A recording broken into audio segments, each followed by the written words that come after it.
Today's episode is sponsored by Squarespace.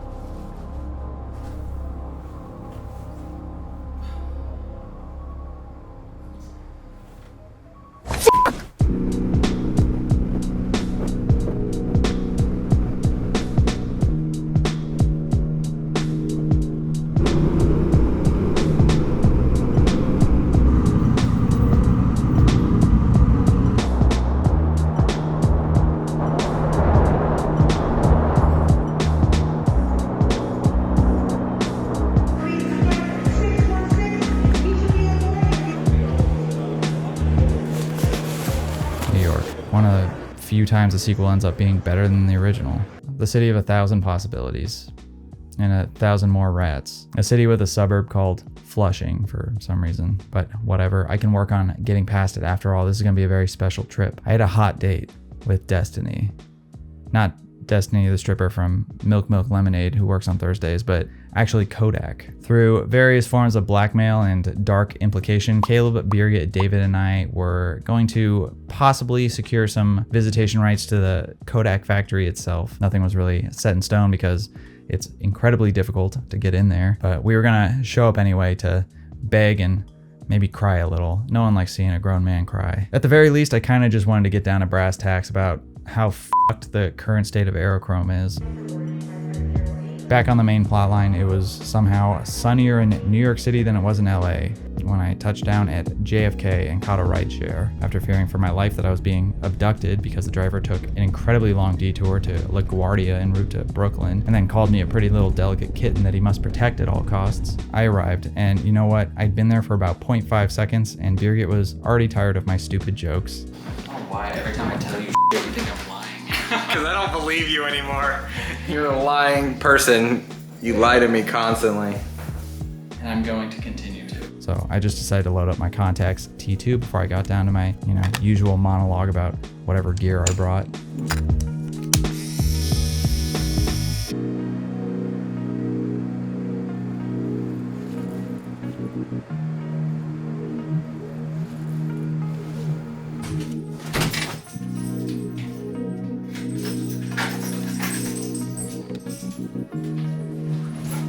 Looking for a magical moment or something? I was looking for a magical moment. But before I knew it, we were out on the town to go sit by the river with our buddy David because rumor had it he had pizza.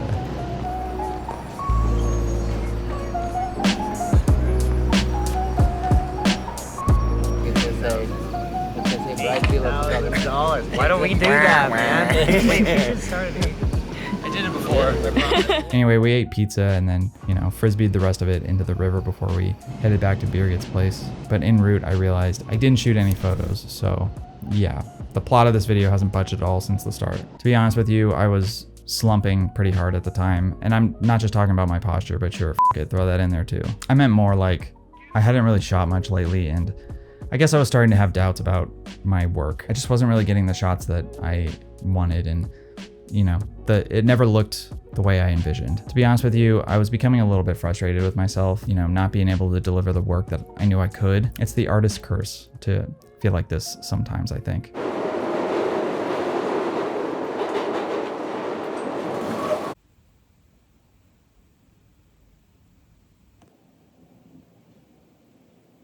So for this trip, I just decided to keep the equation simple, use my trusted film stocks Ektachrome and Cinestill 800T, starting of course with Hulk smashing some Bulktachrome in the M6. I've been shooting Ektachrome with a brown filter quite a lot these days, and it would certainly stay on trend here. I'll take coffee, yeah. Not the good shit though, I won't know the difference. That ancient looking pirate telescope ass lens is the Light Lens Lab 50mm speed Pancro copy, and yeah, I don't really think it looks good on the titanium M6 either, but whatever, f it, who cares? Life on this planet was probably an accident anyway. So with that, we packed up all of our collective shit and dumped it in our Uber driver's car for the journey upstate towards Rochester with a few stops in between. We're on the road again. Road trip! Woo! Be happy, Jason.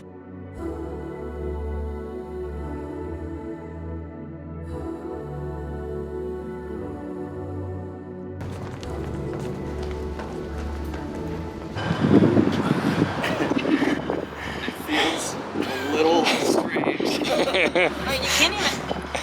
You can't really. The only.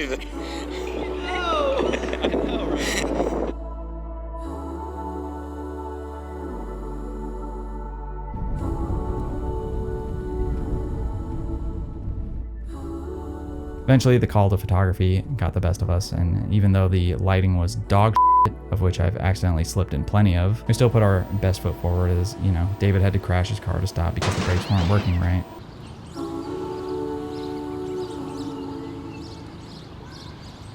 I took 2 photos, and they blow chunks.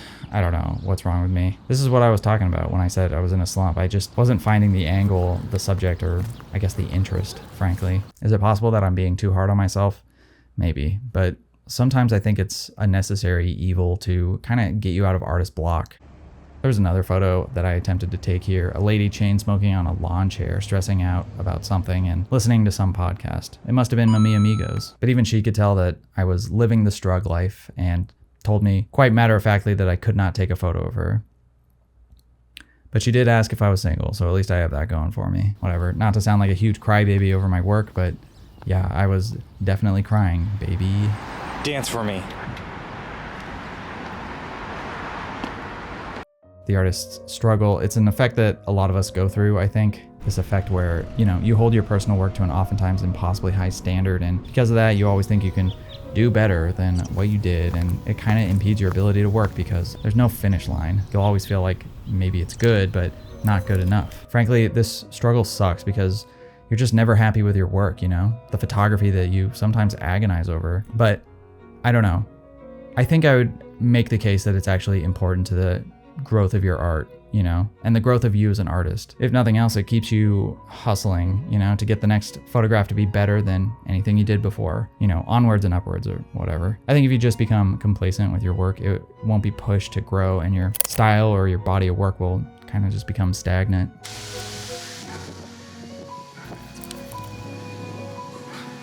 Do you know, you guys, if you shoot digital, you can check your pictures? Did you know that? Come on. I mean, look, in terms of this video, I never want to spoil anything, of course, but yeah, Martha is the name of Batman and Superman's mom. I do eventually figure it all out in this video and bust out of this whiny phase that I'm going through, you know, through the power of friendship, photography, and genuine cold Miller draft, but mostly the first 2.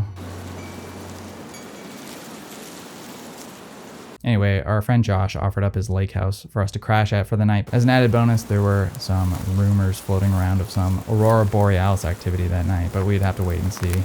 It'll be a 15. I have the in that 81. That's illegal, man. I shouldn't say that out loud. No, I didn't know. I forget. With this video. Cut that from the video. Fast and professional.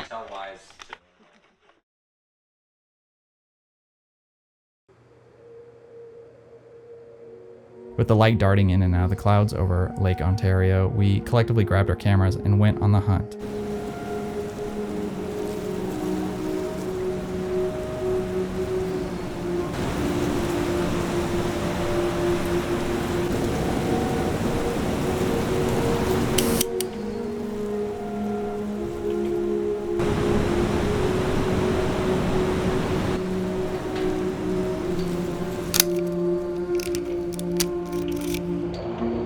My shots, though, they not too bad. I'm improving in small increments, I guess. Of course, I did shoot it on pretty much every format that I had with me, you know, just throwing shit at the wall until something sticks. Metaphorically, of course, for now. The Ektachrome was whatever. 800T looked pretty cool, but the black and white was a clear winner, especially this evening shot. And here's a, I guess, alternate take on it by Birgit, who shot it on 800T, I believe. Anyway, I stopped standing near the shore shortly after that, just in case there were, sailors nearby who might have mistaken me for a siren, what with my thick uncut slab of badonkadonk that I'm cursed to carry around. Okay, the real reason is that it was cold and windy and I'm a little bitch. How do I get into your vehicle? Punch window. That was that for a super short roll of Ektachrome because oftentimes, I fuck up pretty badly when I'm bulk rolling and produce short rolls. Here's a contact sheet, one of the most pathetic you'll ever see, probably. 5 keepers, no portfolio shots. Anyway, that night we noticed a green haze on the horizon and immediately dropped everything we were doing to get a view of the aurora. I mean, I didn't even get a chance to wipe before I was out the damn door. It was quite a show. While there was plenty of green and purple, we also got the more rare red, which apparently means some sort of high atmospheric effect was going on.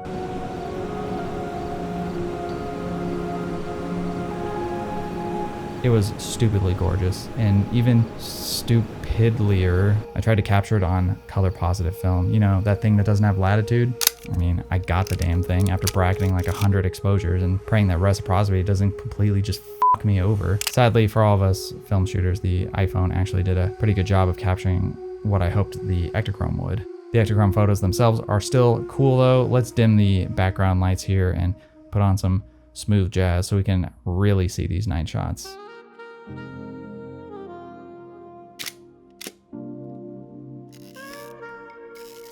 It's way more faded than it was. That night, we bought a bottle of wine labeled Natura because we wanted to taste the tannins of a legendary but extinct film stock. Unfortunately, we didn't have a bottle opener anywhere and things quickly turned violent. Just want to get it in a little further, but that's what she said.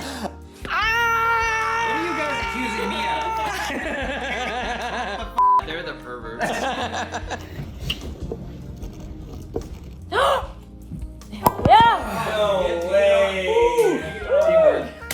That was the most satisfying pop ever. Oh, yeah. Anyway, I was done with a roll of 800T and needed to reload. Nothing really that great on this one. I promise I'm not trying to be a messy depressy about my work for the plot or anything. Something just wasn't clicking in my brain yet at this point.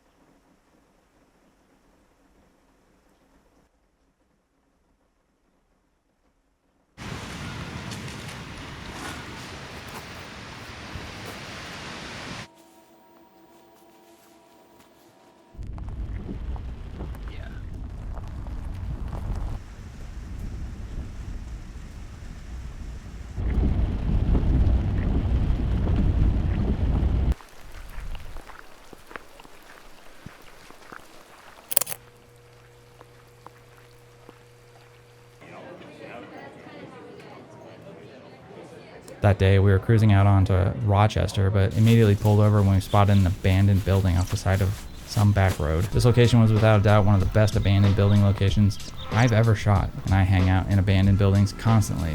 Not in like a meth kind of way, but like an artistic kind of way. This gas station kind of looked like something straight out of The Last of Us. It was perfect, no graffiti, and most importantly, no one trying to stab us and loot our corpses. So I grabbed color and black and white and went pro mode. Or, at least I tried.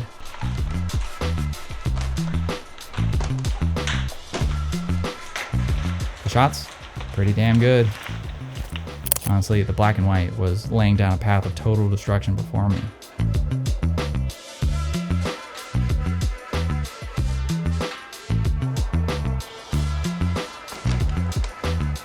I recently had a conversation with Birgit and David about the, attraction of abandoned stuff and why it's so interesting to shoot.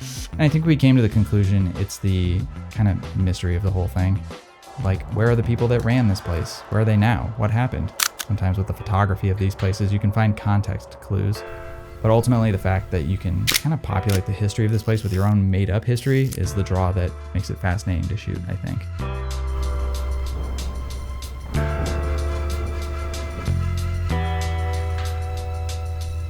Anyway, there was a used mattress with gallons of fake blood all over it in the building next door. Or maybe it was real blood, I don't know. I'm not a forensic investigator. Just a scared little delicate kitten who belongs to my Uber driver. It was an old diner. And my dudes, it was perfect.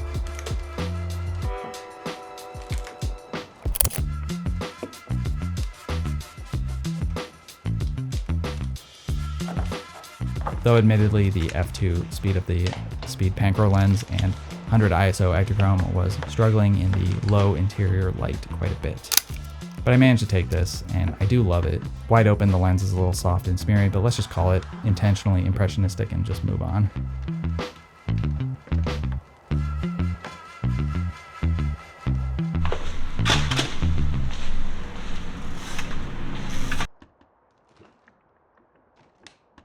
But before we finally land ourselves in Rochester, let's take a quick moment and thank today's sponsor, Squarespace, for their support. Need a website that stands out from the crowd and fast? Let me introduce you to your new best friend, Squarespace. Squarespace is an all-in-one website building platform that features the ability to truly unlock your creative potential. Start with one of hundreds of professionally designed templates or get started crafting your visionary website with something called Design Intelligence, which utilizes AI and about 2 decades of industry-leading design expertise to better assist you to stand out from the crowd. Want to sell prints, photo books, zines, etc.? Perfect. Look no further than Squarespace Payments, a module exclusively designed to make your customers' transactions as streamlined as possible with payment methods such as Klarna, ACH Direct Debit, Apple Pay, Afterpay, and ClearPay. And setup itself is just a few clicks away. And best of all, if you run into any snags in development at any point, you can get in touch with Squarespace's award-winning 24/7 customer support or find the answer you need amongst the always available help guides. So what are you waiting for? If you're ready to build a website, you can start a free trial today at squarespace.com/grainydays. And if you use the code grainydays at checkout, you can get 10% off your first purchase.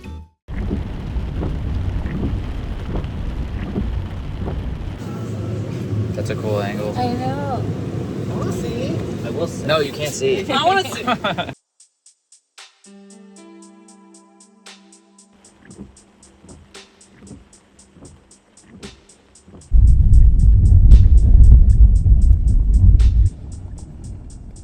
We eventually made it to Rochester and immediately headed straight to the Cinestill offices to meet up with Steve. Steve has an extensive love for the history of Rochester and all things film. I honestly wouldn't be surprised if he ran for mayor of the city at some point.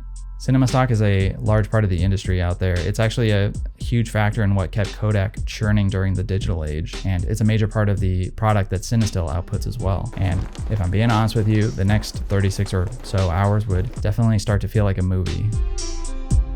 Anyway, inside the Cinestill offices was Ben from In an Instant, who we always seem to run into on these things somehow. No complaints from us, obviously. Ben is a homie.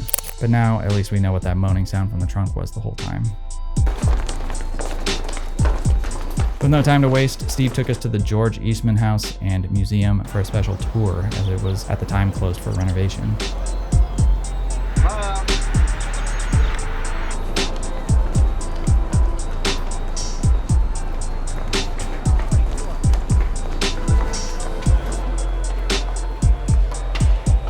Special thanks to Eliza for taking the time out of her busy schedule to show us around. It was quite a spectacle. The main thing I got from the tour was that, George Eastman, the founder of Kodak, was an interesting character for sure. Definitely a pioneer in a lot of ways, but also totally a weirdo in a lot of other ways. Sideboard, it's fake, but it's a lemon meringue pie.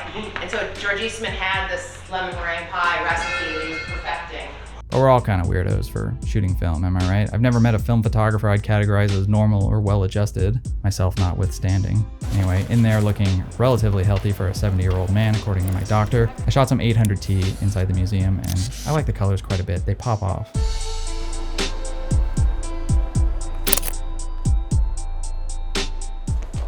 It was there that we bumped into another tour going on at the same time, which happened to be a group of a couple board members, as well as Jim Continenza, the CEO of Kodak.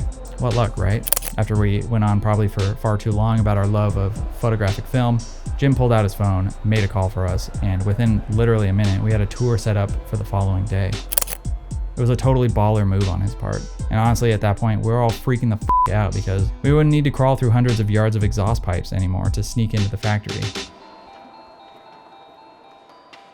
And the worst is when you're out there, you're like, oh, I'm out. Oh, that's great. Now I'm gonna come close. Anyway, up next was our time with Todd, who, without a doubt, in my mind, has the best camera collection I've ever seen.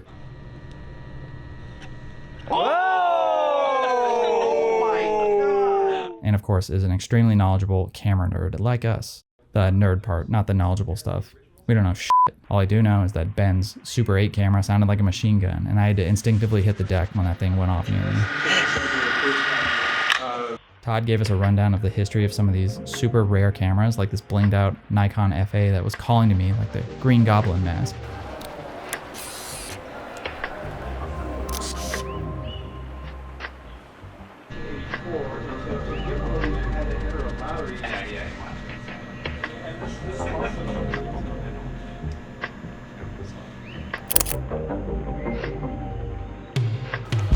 Then for the grand finale, he took us down to the basement.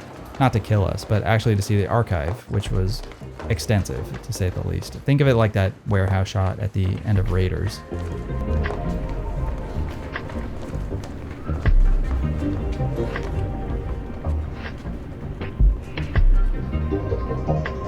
There were moon cameras, bong cameras, cameras that Ansel Adams used, the camera that shot Star Wars, and even some good old-fashioned hidden dick jokes.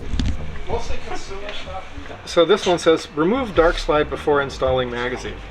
They were afraid the astronauts were going to leave the dark slide in and not take any pictures. So, and again, they just brought the Go magazines back. I mean, I get why they're afraid of that. I do that all the time. Yeah.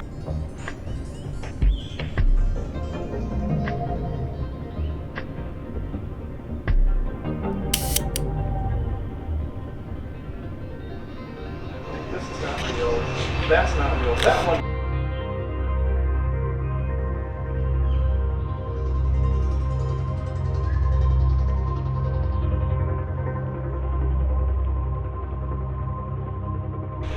What's up here?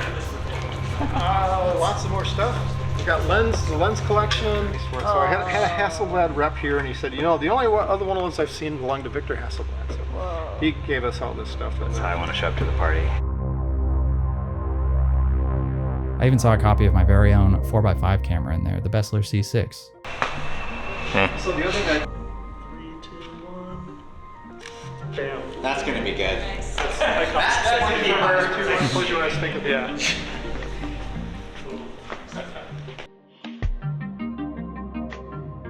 After that, we sadly had to say goodbye to the legends, Todd and Eliza, but not before I got a shot of Todd real quick in his office that I quite like. Whatever, it was time to wander around Rochester a bit looking for something called a garbage plate, which sounds like something raccoons would cook up in a dumpster, but hey, whatever. I took the shot while wandering around, and I like it quite a bit. Tones are actually quite nice, and the repeated pattern of the lanterns definitely grabs your attention. Dude, I'm gonna some of that garbage plate up, though. Up. Make sure you say that. I don't want to see that. We actually ended up instead getting some barbecue that evening because we were starting to get the meat shakes a little. That night we were crashing with Noah and Jesse as they kindly offered up a few of their couches to the four of us. Shared the bed that one romantic night. Can't remember what you said, romantic night? You call your night with him romantic, and you've never said that about me? Anyway, the barbecue ended up killing David that night, so we just figured we would deal with it tomorrow as we're all pretty exhausted. The next morning was our much anticipated date with Kodak, and honestly, it was starting to feel like we got like special permission to visit some lockdown Area 51 black site or something.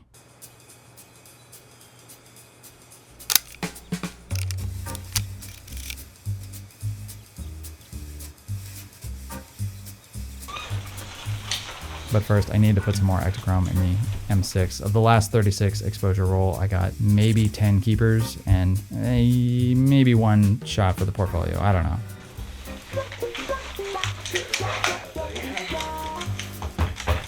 Anyway, it turns out David wasn't dead. He was just sleeping. Tell me something for the camera. Tell you something? Yeah. Yeah, perform. Dance. I need coffee before I can do that. So with some time to burn that morning, we went for a stroll around Rochester collecting some interesting cityscapes. The light was more or less ass, so I just laid down some absolutely brutalist black and white to set the mood, and I quite like these shots. 2 days ago, I was struggling hard under similar lighting. What changed? Not sure, but I was, I guess, happy to be cooking regardless.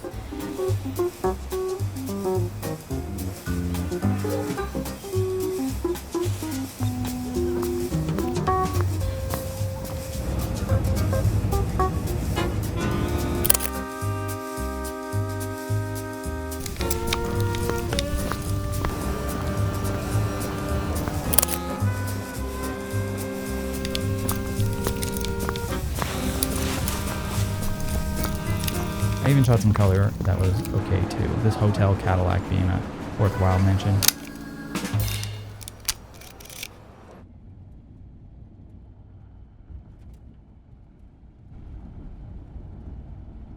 After all that, it was our time slot to visit the Kodak factory itself.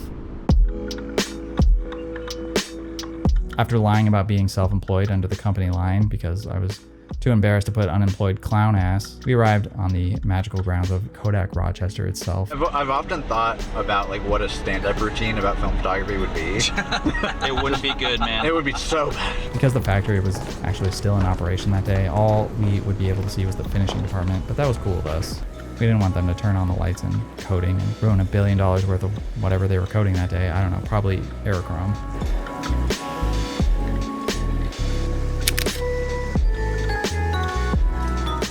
It was so cool, man. I mean, yeah, it looks like a warehouse, but it's a special warehouse to us. This is gonna get an old-fashioned sheesh from me. Shooting film is the backbone of my work, which means so much to me. And to get to visit the Kodak factory where it comes from was a bit like my chunky dog Baxter visiting the dry kibble factory, something he's incredibly passionate about. I mean, yeah, whatever. I did shoot digital while I was there, and for sure some of the employees called me out for it, which was well-deserved. And frankly, I do love a good kink shaming at my expense anyway. But yeah, the light was too dim for Ektachrome, so that's it. That's my excuse.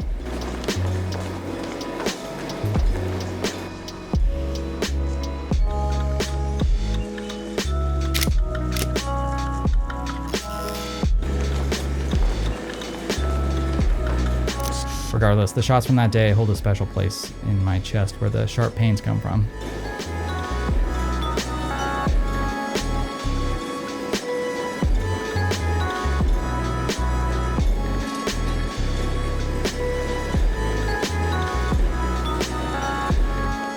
During the tour, they briefly covered the new finishing machines Kodak was investing in for the future, which is a significant milestone, if you ask me.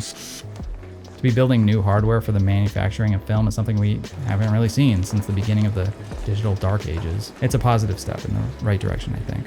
Super special thanks to Terry, Kristen, Matt, and Patrick, and the whole Super 8 team for not only taking the time to show us around, but also provide their valuable insight to the production of photographic film. Anyway, it started outright pissing rain as the tour came to an end. We didn't get to film a lot of it for hopefully obvious reasons, but we did see a lot of cool stuff and met a lot of very cool people.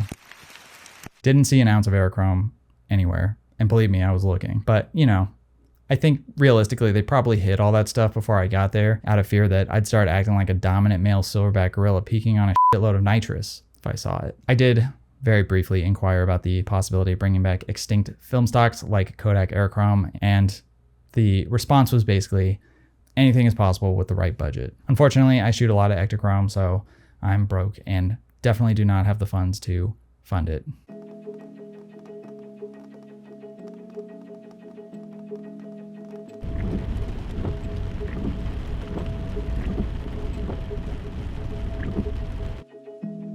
After all that, we got a really cool look at the Kodak Center, which is basically the old rec room building from Kodak's heyday that featured this famous pool/running track that was never completed, and I think it was occasionally used as like a developing tank for these like absolutely massive facade-sized prints.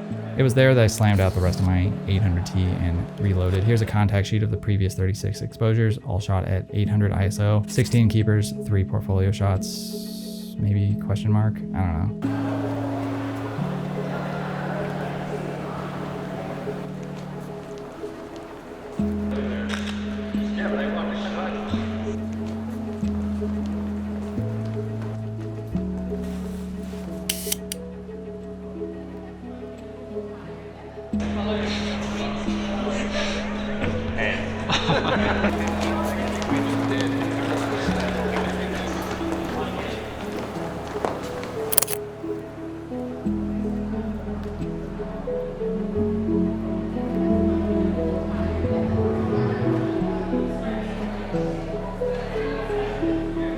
Before we left, Steve had to show us how fast he could run in his new shoes, and we were all so impressed. He is so fast. Here's an environmental portrait of the legend himself on Cinestill 800T.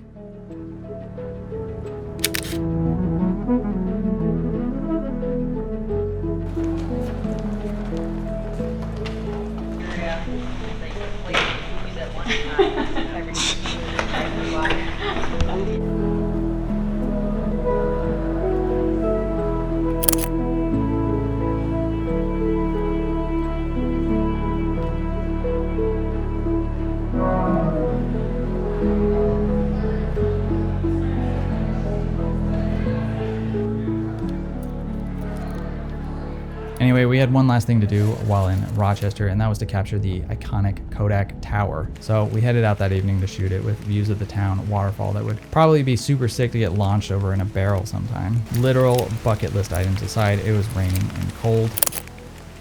But the shots were moody as hell, and even cute sometimes too.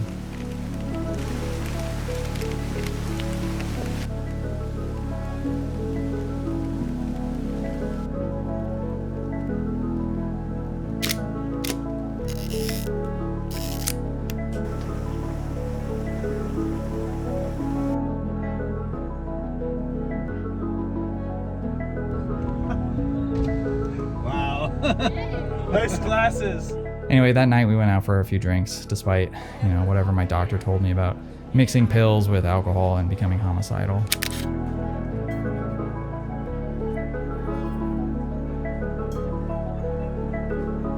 Which is where we came up with the obviously drunk idea to wake up early for sunrise to go shoot the nearby Letchworth State Park. No, 5:30 we wake up. 6 we gotta be out. 6 we're out. Yeah. By 6 we're out of here. 6 we're out, so 5:45. Can we call Steve and say no? It'll most likely be worth it. Yeah. Yeah. Cool, can you guarantee it? I can most likely guarantee it. It looks like this chain smoker who You're just like, so. Another day on the job.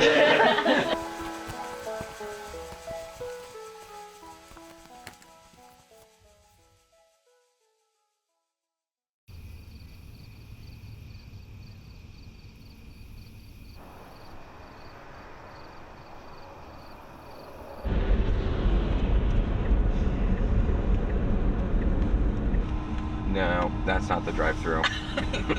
That's not the drive-thru. That's the garbage. Okay. Look, it is 6:12 a.m. The total will be on the screen in seconds. Cool. Thanks. That guy seemed just as miserable as us. Holder 4. This one. But it's not hot. I read it right now. Okay, I'm gonna go. Is that okay? Yeah. Yeah. Did we pay him? Yeah, we paid him.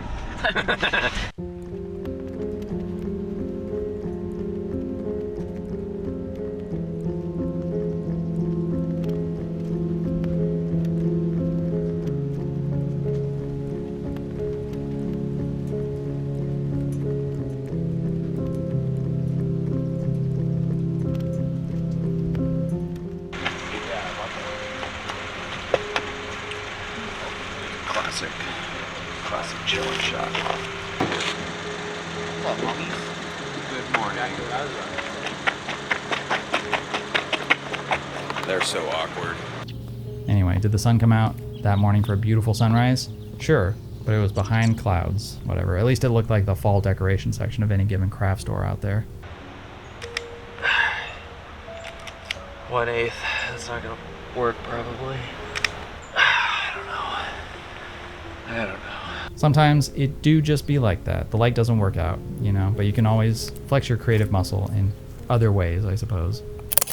Though, I don't know, this is not a good example of that. Maybe you shouldn't. The shot sucks.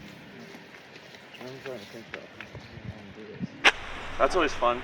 Losing the lens cap. Yeah, I hate that. Did your car just fart? Yeah.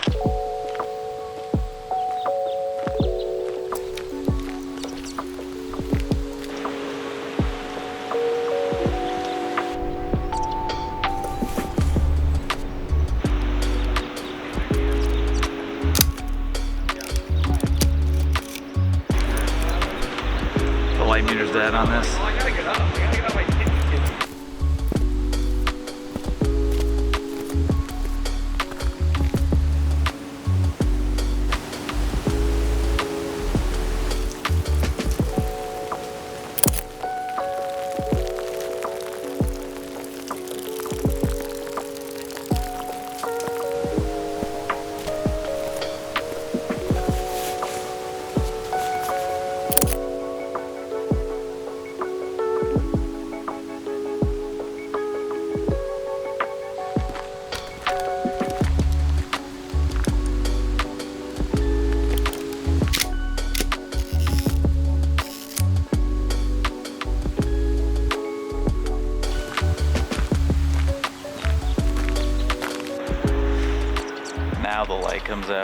Though I typically reserve 800T for interiors or night, I decided why not and shot some landscape with it. Surprisingly, not bad. The colors are slammin', as slammin' as my 2004 Toyota Corolla barreling through the home and garden section of Target on July 19th, 2014.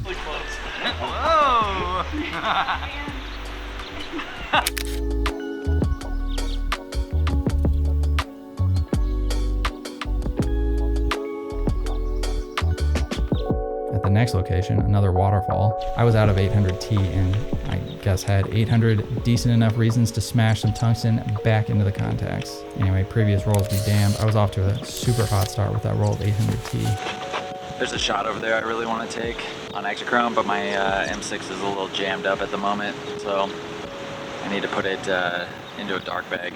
That happens sometimes with bulk rolled film. So I'm gonna do the same shot just on 800T, and I think it'll be good.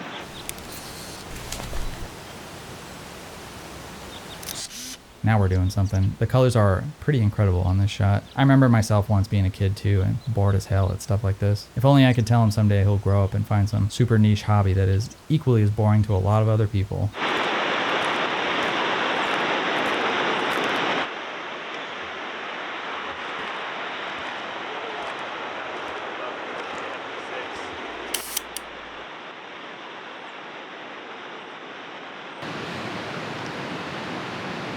Do something.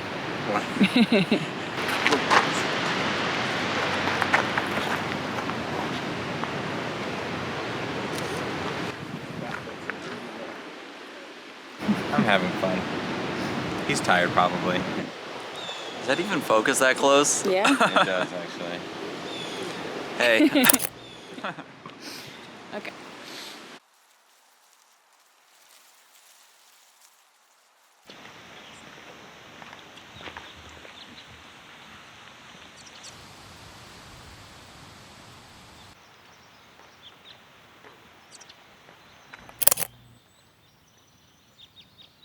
I couldn't have loaded that fast enough. You could if you believed in yourself. You know what? You may be right.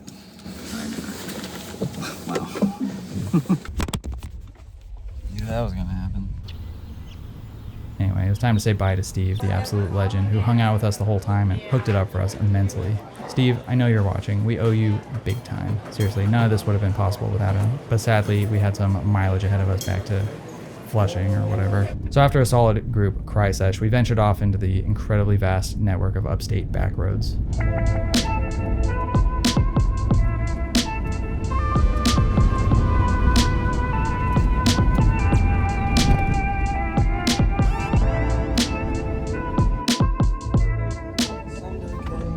thought it said daddy.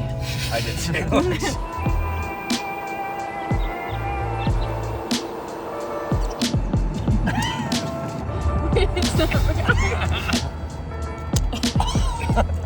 It's like a liquid warhead. Yeah, I want to. Yeah. Oh, sorry. Double?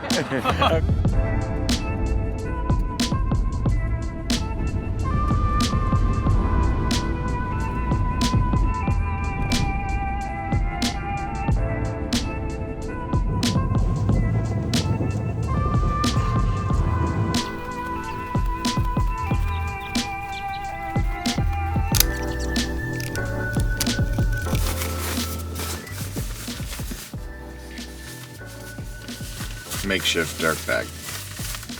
He's not doing anything weird in there. Does it really look that bad? I don't know. Rewinding film that jammed up my contacts.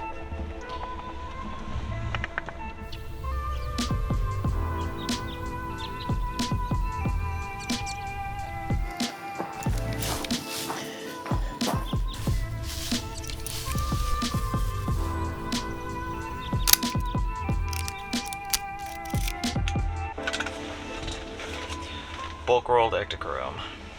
The same stuff that jammed this camera up last time.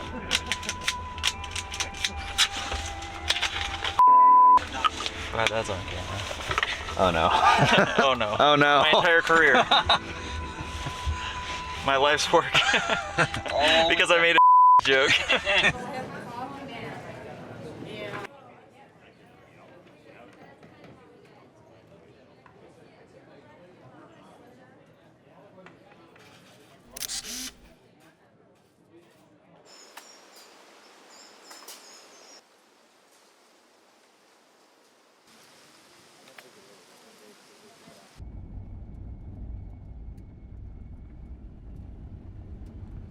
that night with plenty of other better options in the area, we made the conscious decision to stay at what I call the Cream Room.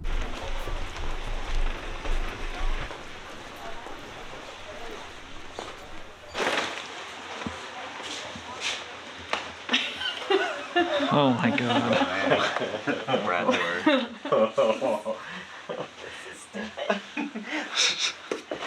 It says SOS. Why is it? This is like a. What's the theme in here? Why is it half tiki, half lemon meringue? I don't understand. I think it's technically called the Meringue Room, but after seeing what the recent searches were on the TV, well, let's just say I'll never feel clean ever again. I have a shutter release cable if you want it. I want to. You just don't give a f. I wish you could see this. Well, Too bad we won't for like 2 years when we finally get the film developed. hey, I developed most of my film. I just don't develop my 4x5. I just don't show it to you. The color is like It pops. What the f is this place?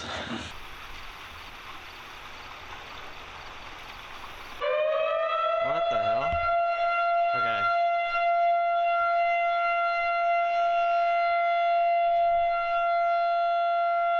The f is this? They're dipping.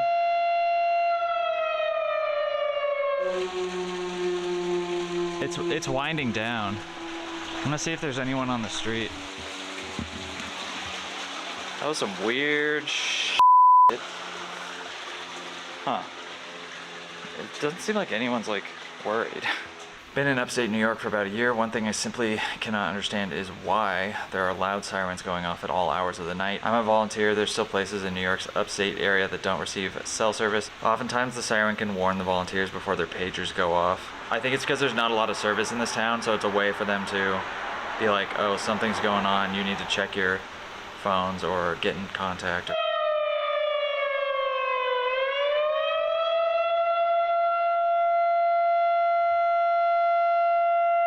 That was a pretty sick intro. that was yeah. There's no quote from Kristen Stewart though. From what I've tasted of desire.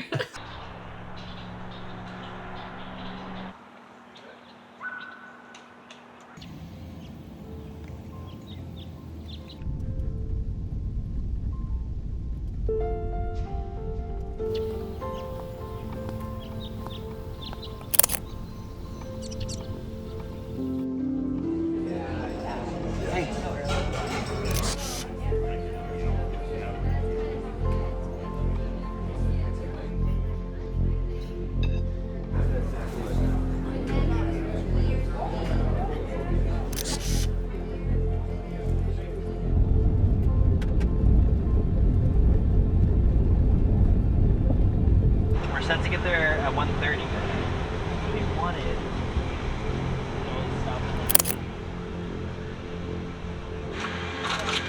Well, obviously I'm never gonna call you that.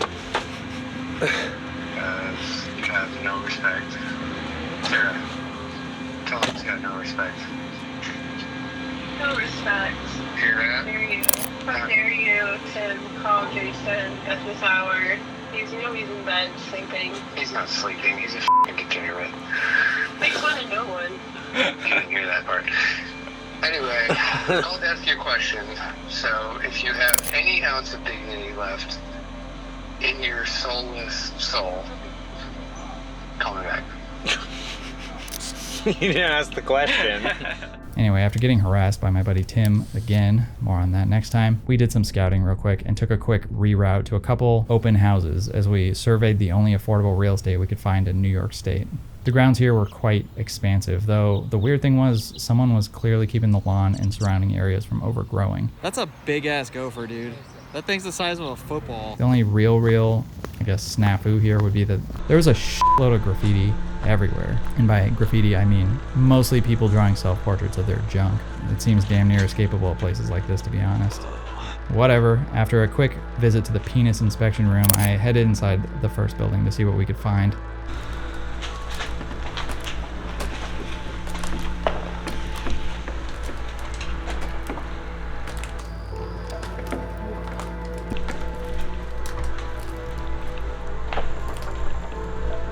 Super contrasty black and white would really be the only move for now, as there wasn't really a ton of color to derive from these interiors.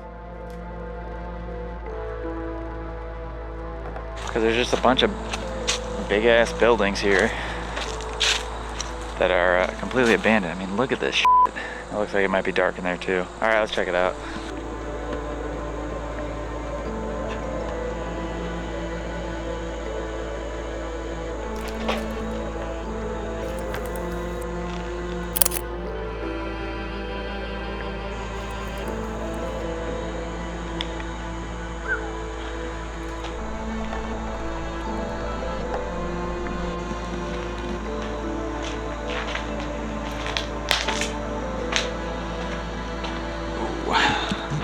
Might be a little dark for me. I actually like a lot of the work that I shot here. I pretty much just left the lens at 21mm and let the wide angle do the bulk of the work. I just had to press the shutter button. It was easy. Damn, it really is the gear and not the photographer after all. On the lookout for, you know, security or clowns or whatever f***ed up shit you find in a place like this. We continued onward until we discovered the only clowns in the vicinity were us.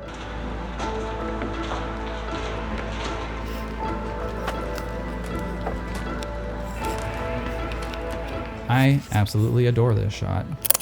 There was basically no light to capture this, but I was able to hold my breath and get just enough for an image to promptly slam that photo in the portfolio. Like a proud dad high-fiving his child, or maybe even Air Bud after dunking in overtime. Only difference is, I don't have any of that.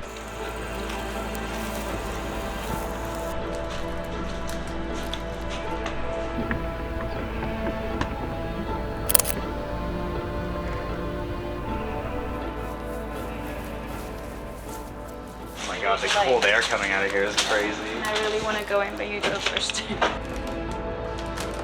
Oh yeah, it's got the same rose. Yeah.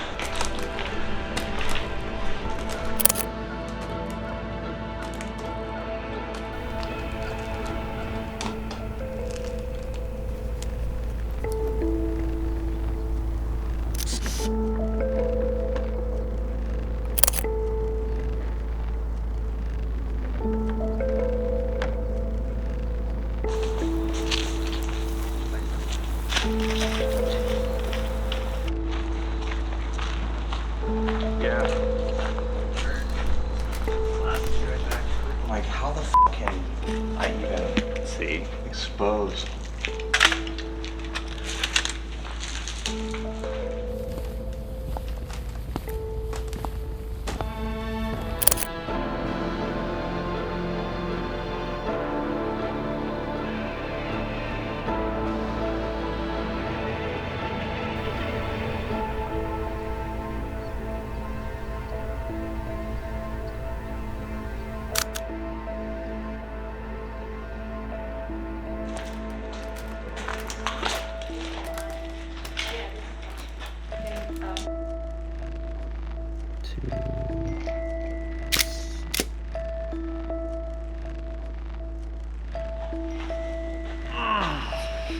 Strength, wisdom, honor. Contacts T2.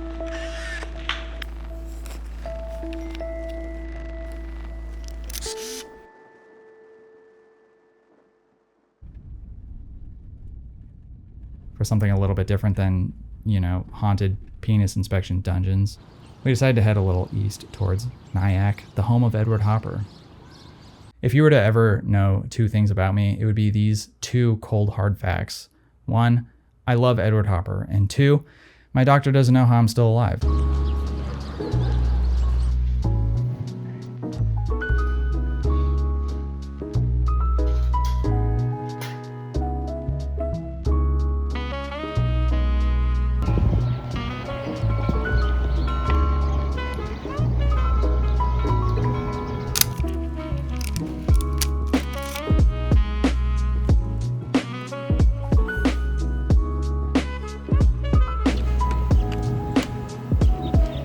Time for more 800T of the previous 36 exposures. I got like 10 or so keepers and maybe 2 portfolio shots.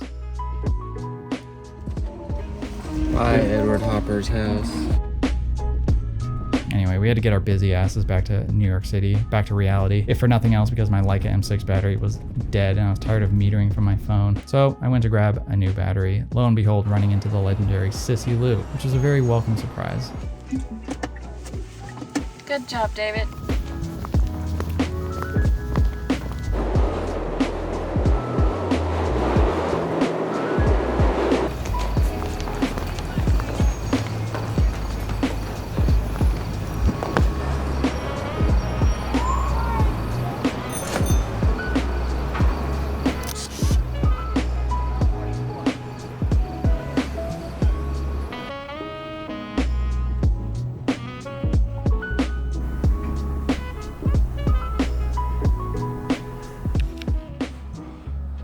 Alright, hi, my name is Jason Comerfeld and this is my TikTok dance. What? You have to do a TikTok dance nowadays to get popular on the internet. Alright. Coming to you live from David's apartment. My Leica M6 battery has been dead for a couple days, that's why I haven't shot too much color lately. Got some batteries, so let's fix it real quick.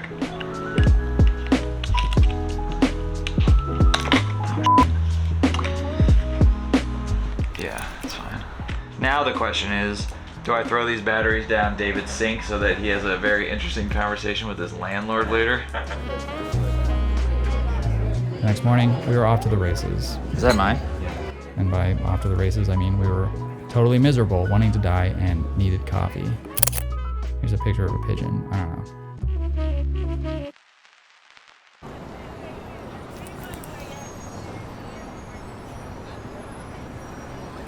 This shot is sick. It's the culmination of all the things I try to do with my work. Good lighting, dramatic subject, good composition, and good, albeit simple, color.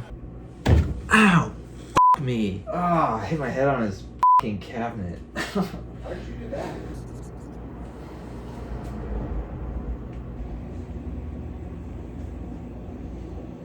That day was pretty slow. We didn't really get up to much, honestly. We went to Brooklyn Film Camera, went to see the Robert Frank exhibit at the MoMA, see Starry Night, get recognized, see Riley and Britta, see Caleb's brother, see Noah and Jesse, get margaritas, go to the Leica store, admire Todd Hido, run into Sissy again, go to Central Park, and of course, you know, shoot some photos of everything in between, some of which don't completely suck eggs.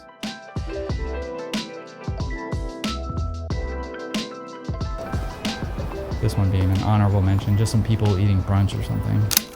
The brown tones are spot on, I think, and the red pops out at you.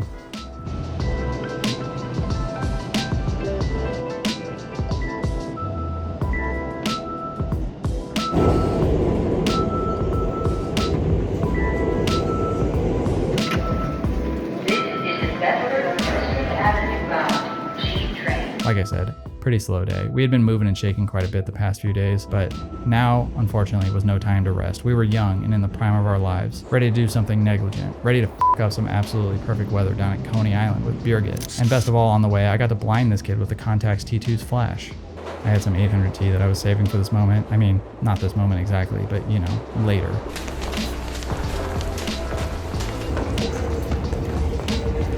Dumb.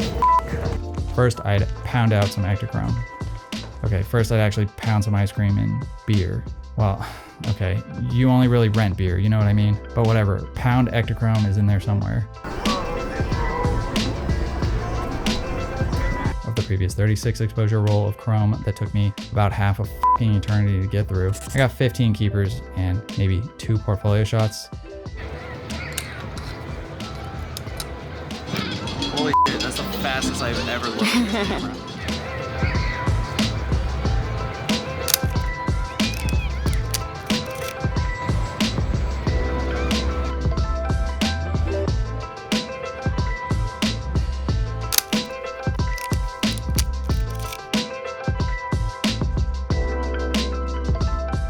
This one's pretty good too. I mean, holy shit, am I actually taking photos that I like now? Something ain't right. I must have hit my head pretty hard at some point.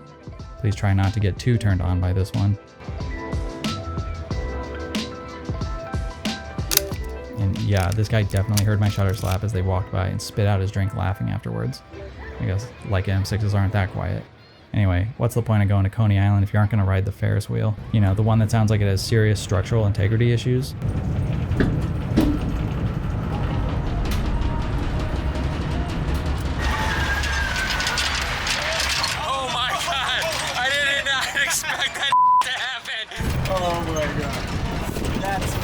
supposed to do that? Oh, Dude, I thought for sure we were gonna crash. Oh, dude, we were gonna die. Like something's wrong this time.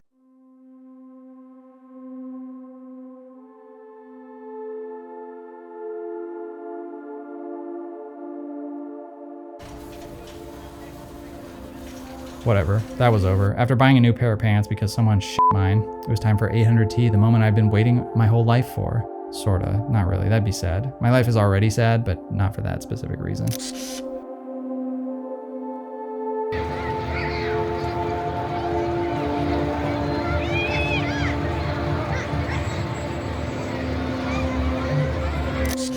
These shots are incredible.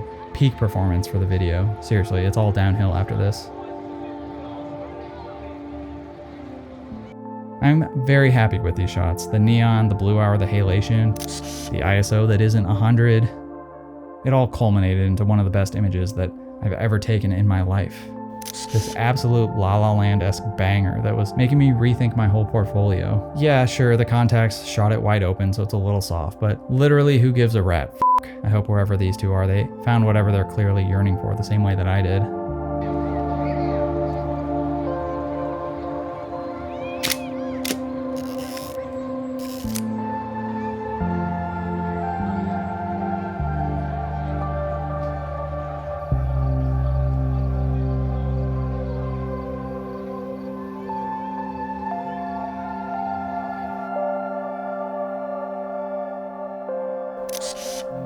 These shots kick ass, and I felt like it was the end of a long road that brought me here. Literally, kinda. I'm always so damn hard on myself trying to take better photos. Eventually something's gotta give, and maybe, just maybe, if enough self-imposed pressure is applied, I'll eventually find my groove and get something good, like I did here. I'm definitely not saying beat yourself up over your work to make your shit better necessarily, though I certainly do. I'm just saying, maybe it's not terrible to have a healthy relationship with your shots and hold yourself to a consistently higher standard.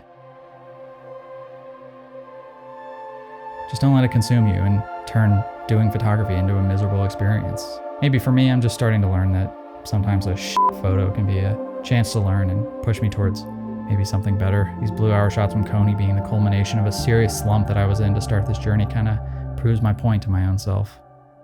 So yeah, maybe it's time I stop complaining about my photos in these videos. But if I did, what do I even talk about on this channel?